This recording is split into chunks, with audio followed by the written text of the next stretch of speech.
Hi, my name is Carmen, and I am an early childhood special education teacher, a life and ADHD coach, and I'm the host of this podcast, Authentically ADHD. I created this podcast to help anyone wondering if they have ADHD, people who have been diagnosed for a while and want some more support and community. I'm here to bring you the latest research on ADHD and neurodiversities while we talk about the good, the bad, and the ugly of ADHD. Are you ready? Let's get started. Hey, my friend, and welcome back to the podcast. Can you believe that it's August already? I swear, the older I get, the faster time goes. Do you feel that way? Anyways, today we are talking about big transitions, like going back into the school routine, moving, or any other bigger transitions that we may make in life. Not only do we have trouble with the small transitions throughout the day, but we also struggle with the bigger transitions in life. Moving up in school, transitioning in and out of vacation mode, moving, the summer to fall transition, etc. So that's our topic today, a deep dive into why these transitions are hard and tips to help, including a follow-along freebie that you can find in the show notes. So, are you ready? Let's get started.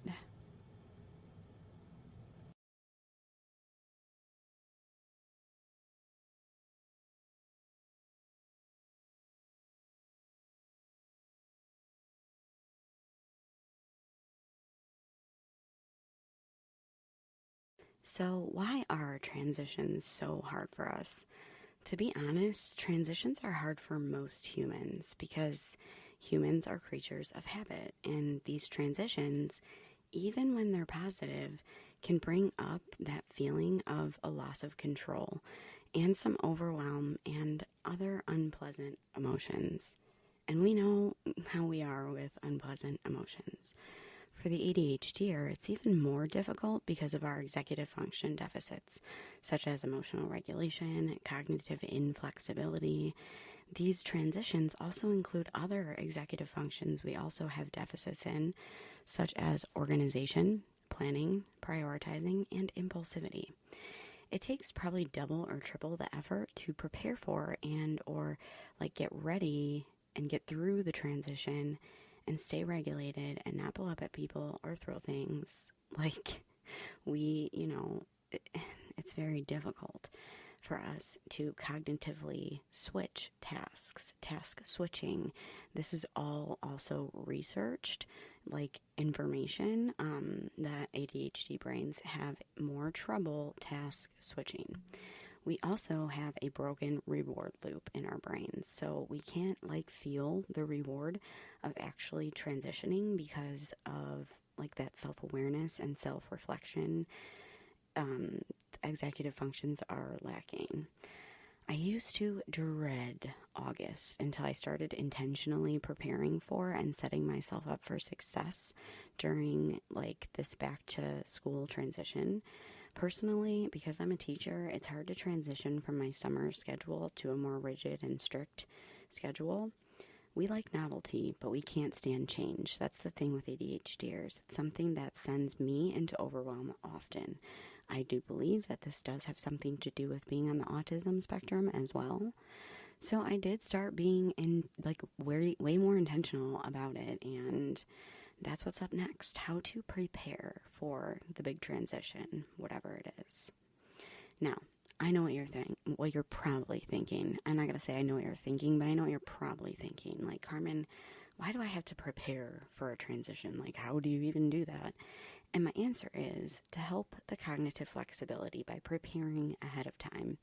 It will help you to stay more regulated because you'll already have systems, space, and habits set up for during that transition.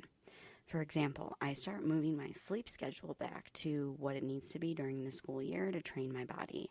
I put my lesson planning systems back out, and I revamp my routines to work around my contracted work hours as a teacher. I declutter my tutoring stuff from summer, and I make room for creating my pre-K content. I make sure that my work clothes still fit and that they are accessible for me when I get ready. I make sure my makeup area is somewhat organized, and I usually need a new planner, so I make one or I buy one. I'm thinking I'm probably going to reuse the one that I used this past year, and I made that one, so I don't need to buy one. But then there's all the details to the transition, which for me look like going in to set up my classroom, planning out time for that, lesson planning, setting up my desk, preparing the room for children, preparing the special accommodations for any kids that have special needs, and any other paperwork that needs to be done before work starts. We are bound to get worked up and emotionally dysregulated during these big transitions. It's going to happen. You need to expect it. So we want to make sure that we have those coping skills accessible at all times so we can regulate.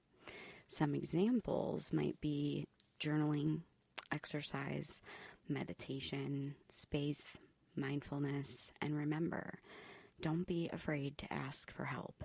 Make a list of people you can call and things that you can do, and don't forget to treat your mental health, whether that means medication, therapy, and coaching, whatever. I also want you to remember to give yourself grace. This process is not easy. It's sometimes actually very painful. And whether it's painful or not, it's filled with emotions. So be kind to yourself, okay? You don't deserve to be beat up. All right, so I do want to give you some actionable tips and suggest some resources. But before I do, I just need you to remember that it's going to be difficult. It's going to take time, and that's okay. Take the tips and tools that will work for you and leave the rest. It's totally fine, okay? Make sure you don't try too much at once. Don't try too much at once, please. You'll end up quitting it all, and then everything will be a mess, and your transition will be even worse, okay? All right, so most of the tips I'm going to share with you are tips that you use in preparation for the transition.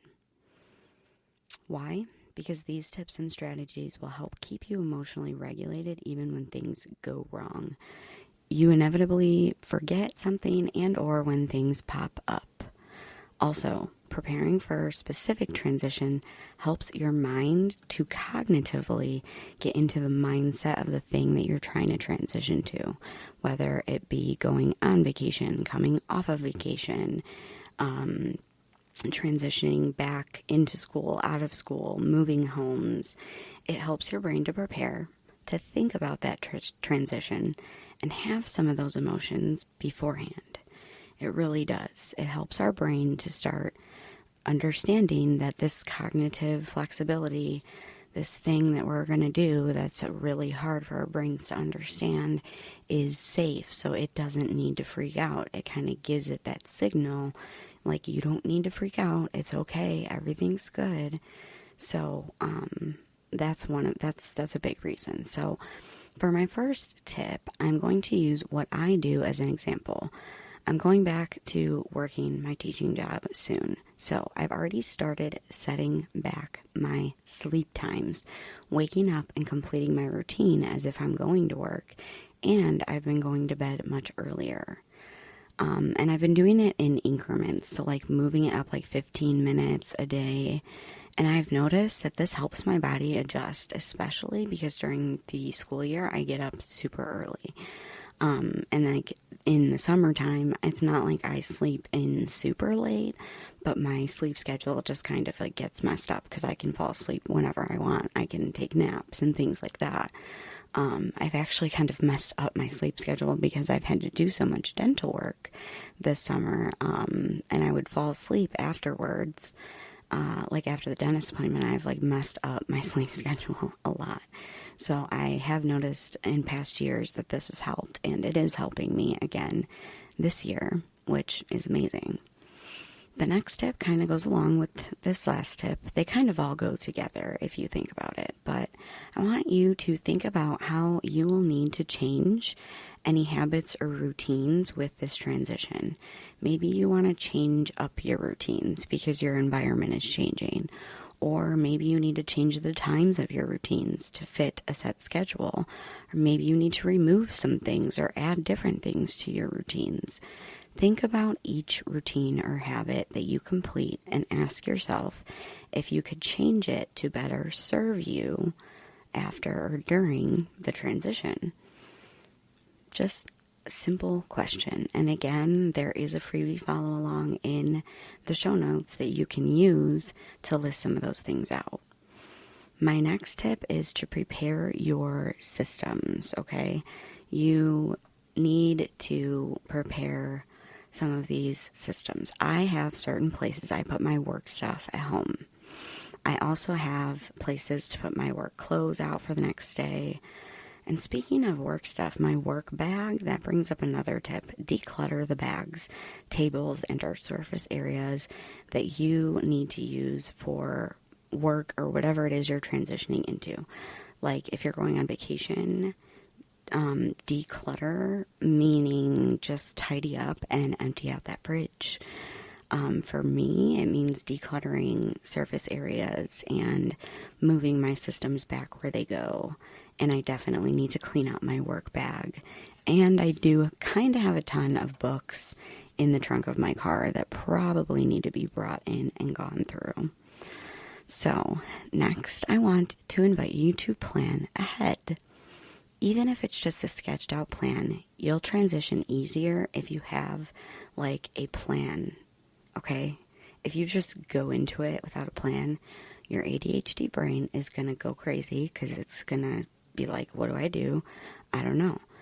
But if you plan ahead of time, as you plan, you ask yourself, is there anything you need to get or buy? Like, I don't know, I'm going to need to go buy a new set of flare pens, considering I bought a scented pack on accident. I made a TikTok about it. It was funny. And write all the things out that you need to buy.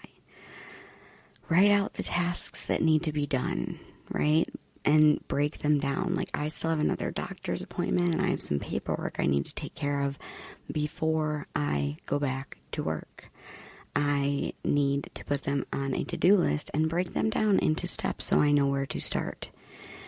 Make sure you are leaving time for rest and time for the transitions within the transitions. I talked about how we already have issues and we have trouble with the smaller transitions in the day. We also, this is about the big transitions, but we have to remember that there still are small transitions within the bigger transition. You're still going to sit in your car for an extra few minutes and scroll on your phone. You need to account for drive time and try to set yourself up for success the night before.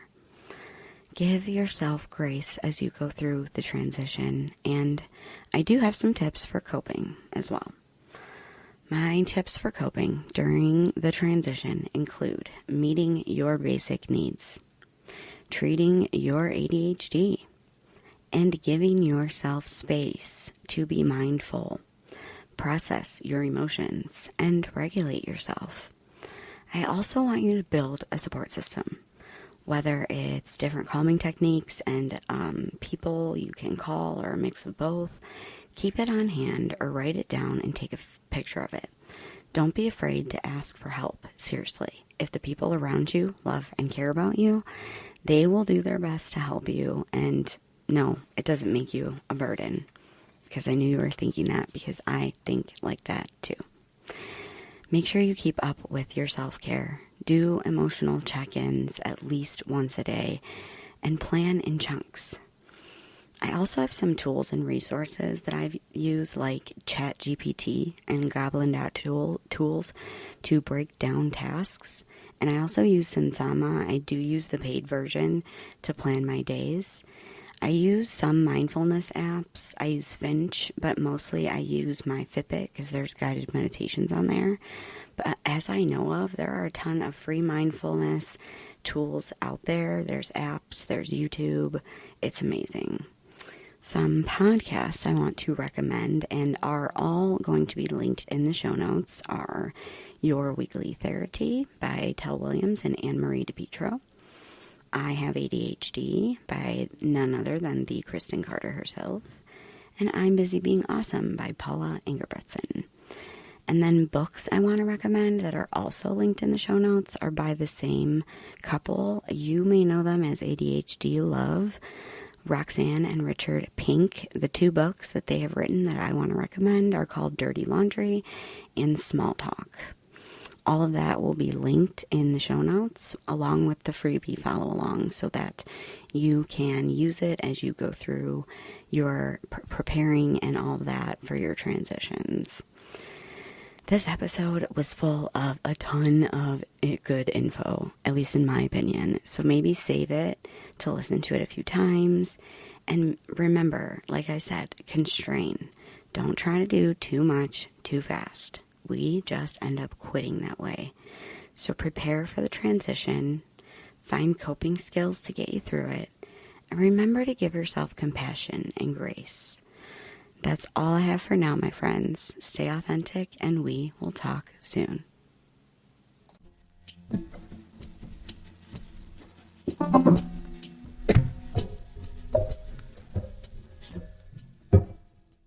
Speaking of extra supports, I just wanted to tell you all that I've updated my Patreon page to include all of the resources that I've really ever made to be held in one place. Just head to my show notes. The VIP members do get a little extra, but you can also purchase like my brand new Ultimate ADHD Journal and Planner, which I've been using for the past year that has worked. Nothing is priced over $10 and everything is at least 50 to 100 pages that you can download and print. You can get it binded and sent to you, or you can just read it off your screen and use notebook paper. So if you want or need any type of that kind of extra support, just head to my show notes and click the Patreon link to join. I hope to see you in there.